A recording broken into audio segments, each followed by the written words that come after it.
Well, it's Tuesday again It is. already. Yes, it goes by fast. They roll right around. Yeah. This week we're doing another LGB engine. And this is a real live, honest to goodness LGB engine. We looked at that Porter, which was, they just called that line the Lehman line. And it Okay. was a little cheaper version. This is actual LGB. But it was a fairly affordable LGB. I paid $250 for this one.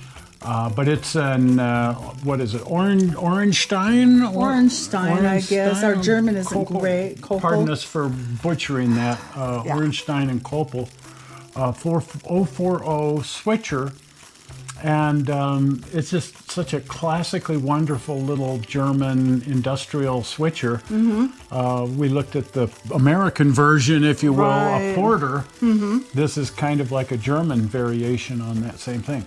Well, I love the engine just like it is. Yes. But that's not really what I bought it for. Oh, what'd you buy it for then? You know me, more projects than I ever actually built. I wanted to turn this into a Guinness. Oh. There was this railroad and these locomotives called Guinness. And the little Guinness engines were 2-foot gauge. And so in 2-foot gauge, this would, if I had converted it, it would scale out to almost dollhouse size. Oh, really? Almost 12 scale. It's 13 and a half scale. I forget what that works out to in inches per foot scaling. But I would have taken the cab off here, done a little bit of reworking, and then the motorman, the operator, the engineer would stand on the tow board back here. And I did go to all the trouble of making up the engineer. This is actually a figure that a guy in Hawaii was selling, and I ran into him, and it's a great figure, and I kind of painted it up. Sure is. But you can see how big that whole thing would be were it, reworked into a 2-foot gauge engine. Wow. So the scale would just be huge. It wouldn't be the same scale as our railroad. No. It would just happen to run on our track. There you go. But I just thought as a Guinness locomotive, that would just make up into and I wouldn't try to make it a specific Guinness. I'd just accept a lot of the detail that is here, take the whole cab off, put an open tow board, and have this guy standing back there. Oh, wow. And I just thought that would be so neat. That's different. As it happens, I wasn't the only one that thought that. Oh. Steve decided he was going to do a very similar project in the exact same scale and do a 2-foot one, and that's how we've ended up with 2 of these. I see. Because he never built his either. Oh. And at one point in time, I was over at his house, and he said, we were both going to do, did you ever do your? No. Well, I've never done mine. Here, you take mine. And so now we have 2 of these locomotives.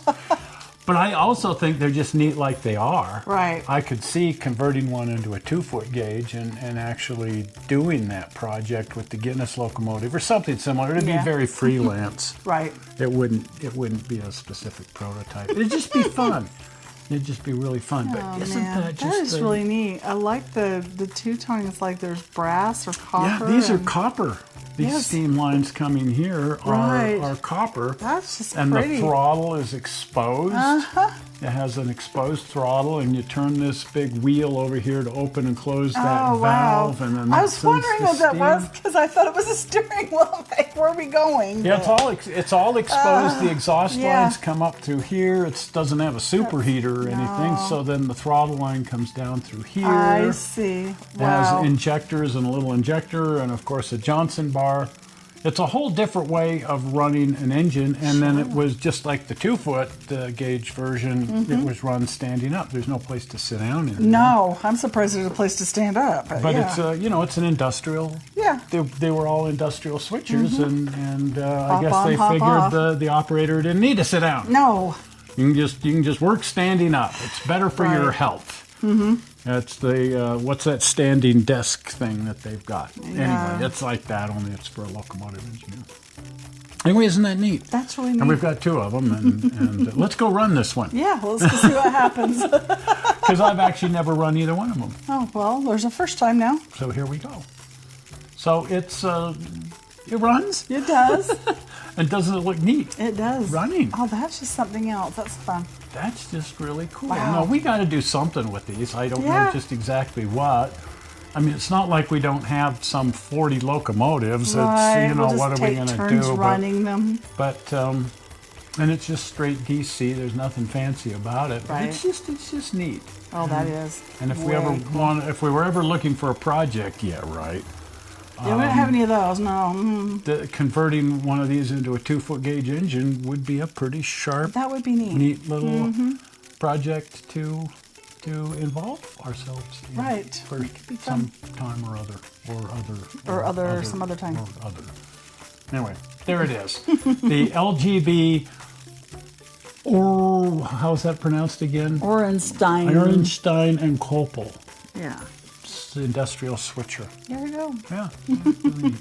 Well, if you haven't been over to the channel, pop over to the channel, and if you're not a subscriber, do subscribe. Right. And the easy way to subscribe is the blue button. Are we ready? Zoink! Right there, blue button. Well, we're not sure how you found this video on the internet, and we hope you didn't find it boring. And we will see you here on Sunday. Right. Because we're building the railroad Oh, yes. over there. Yep. See you then. See ya. Bye-bye. Bye.